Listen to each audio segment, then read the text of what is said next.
Bonjour, aujourd'hui j'aimerais vous présenter une petite curiosité qui plaira certainement à l'ami Gélios, lui qui aime tant les avions, ça devrait lui parler. Comme vous le savez, je suis très friand des maquettes Imai, parce que c'est les meilleures maquettes qui existent autour de la licence Macross ou Southern Cross ou quoi, et il y a très longtemps, un ami, Alain, pour ne pas le nommer, coucou Alain, si tu regardes, il me semble que c'est toi qui m'as donné cette maquette, que je n'ai pas montée, que je n'ai pas commencé, mais que je devais terminer, et je l'ai jamais fait. Et donc il s'agit d'une maquette de Megarozamac. J'aurai l'occasion de revenir là-dessus, parce que j'ai une autre maquette de cette collection que j'aimais beaucoup, et qui était parmi donc les kits qu'on pouvait trouver en France au hasard des boutiques. Et il me semble que tu l'avais acheté dans une boutique pas très loin de chez moi. C'était à Montreuil, et donc dans une boutique de modélisme qui avait eu un lot de maquettes japonaises de dingue.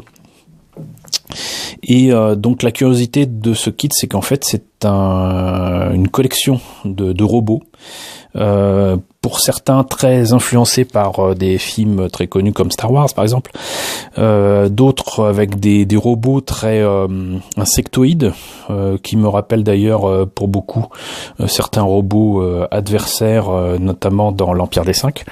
Mais il y a aussi deux kits qui étaient plus ou moins transformables, qui pour ici donc s'inspirent du Harrier, et pour un autre, si je me trompe pas, carrément du F4 américain. Donc d'un côté un avion américain, de l'autre un avion, si je me trompe pas, anglais. Gélios, tu me diras si je me trompe. Et donc la particularité, c'est que ces avions donc peuvent prendre une forme de Garwalk comme dans Macross. Donc moitié avion, moitié robot.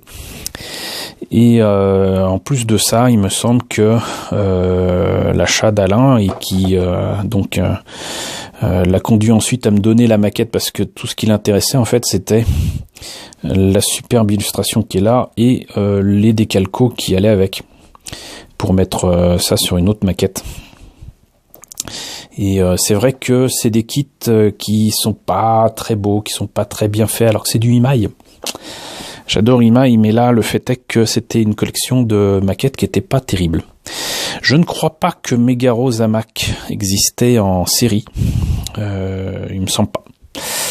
Mais bon, vous aurez l'occasion éventuellement de me dire s'il y a des spécialistes parmi vous, si je me trompe ou non. Ça serait une belle découverte pour moi. En tout cas, voilà. Donc le Garwalk Harrier, une belle illustration quand même, que je soupçonne être de Monsieur Takani, mais les perspectives un peu particulières me font douter.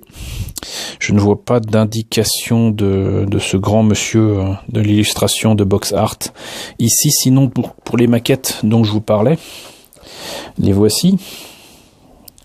Donc là on voit bien que il y a quand même deux robots qui font très Laxabungle. Celui-là il fait très insecte. L'autre robot que j'espère vous montrer, un de ces quatre, j'ai le robot lui-même, mais il faudrait que je retrouve la boîte. Celui-ci, alors je suis pas capable de vous dire comment il s'appelle là, parce que je lis pas le japonais, mais c'est un robot qui était pas si mal que ça, qui s'inspirait pour certaines pièces très librement de Destroid, de Macross, mais qui a la particularité d'être à 3 pieds. Voilà, c'est-à-dire qu'il a un seul pied central, on va dire, et deux autres jambes, qui sont en fait, qui pourraient être les bras.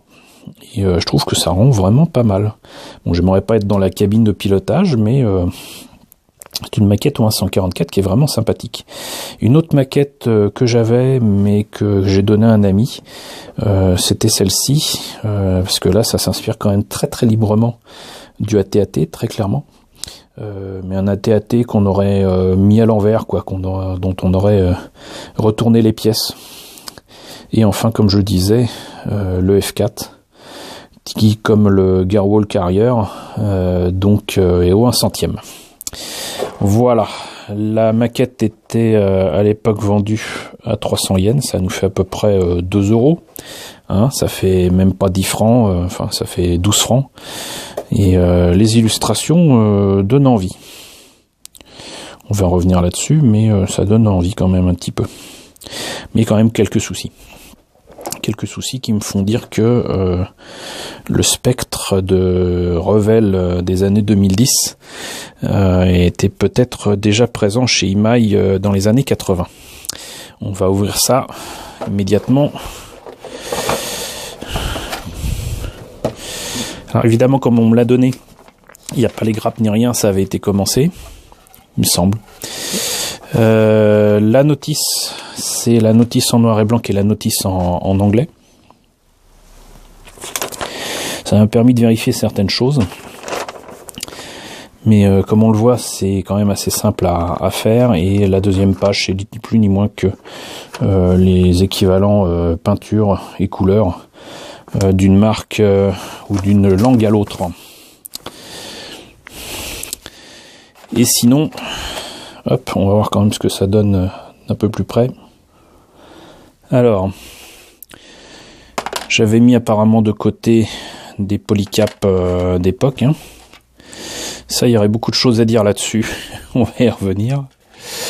J'avais aussi un personnage, mais j'ai eu confirmation en regardant la notice qu'il ne vient pas de là. Très clairement, c'est un de mes personnages qui vient de Robotech Dougram. Et donc voici l'engin qui, ou un centième, donc ne paye franchement pas de mine. C'est vraiment juste une curiosité, quoi.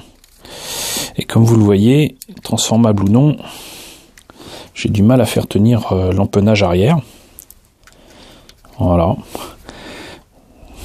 Donc la forme du arrière est là, hein, très clairement.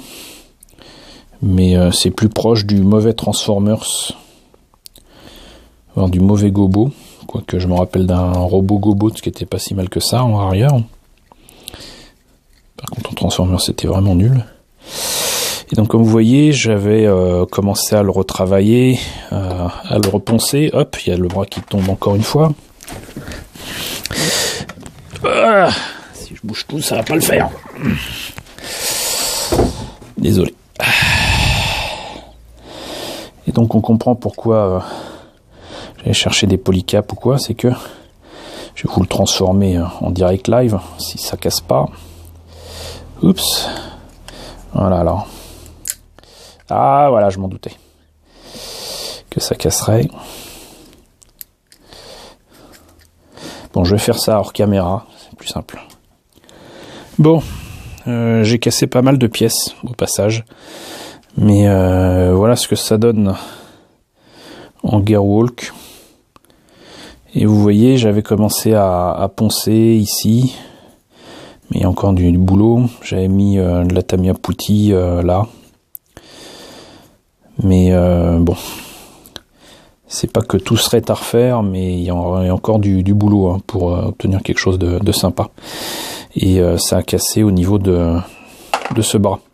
Et sinon, particularité, c'est qu'on a un cockpit. Je disais, on a un cockpit, voilà, qui est quand même pas mal détaillé.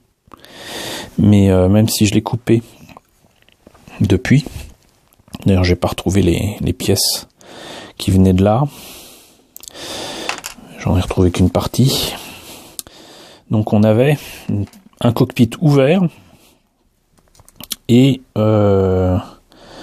le reste de l'avant du cockpit qui était pas transparent, qui était en opaque, donc ça le fait pas du tout. Donc on comprendra pourquoi j'avais coupé ici. Je n'avais pas retrouvé de pièces à ce moment-là pour faire cette partie du cockpit. Maintenant ça serait le cas, mais vous voyez même ici là c'est pas transparent, donc il faudrait que je trouve quelque chose aussi pour le remplacer, parce que je ne compte pas abandonner ce brave Gearwalk arrière. C'est vraiment une curiosité que je trouve rigolote. Mais on notera que bon, l'articulation ici et la façon dont la jambe se déplie, ça fait quand même très très joué, assez pauvre. Voilà. Et j'avais mis apparemment des pièces de plastique ici, à moins que ce soit Alain qui l'ait fait. Enfin bref. Voilà pour ce brave Gearwalk, et qui s'inspire du Harrier. Je vais dire le Sea Harrier, parce que une de mes premières maquettes dans 1980 de chez Airfix avait été entre autres un Sea Harrier qui m'avait pas coûté bien cher, que j'avais fait en un seul week-end et qui était vachement sympa.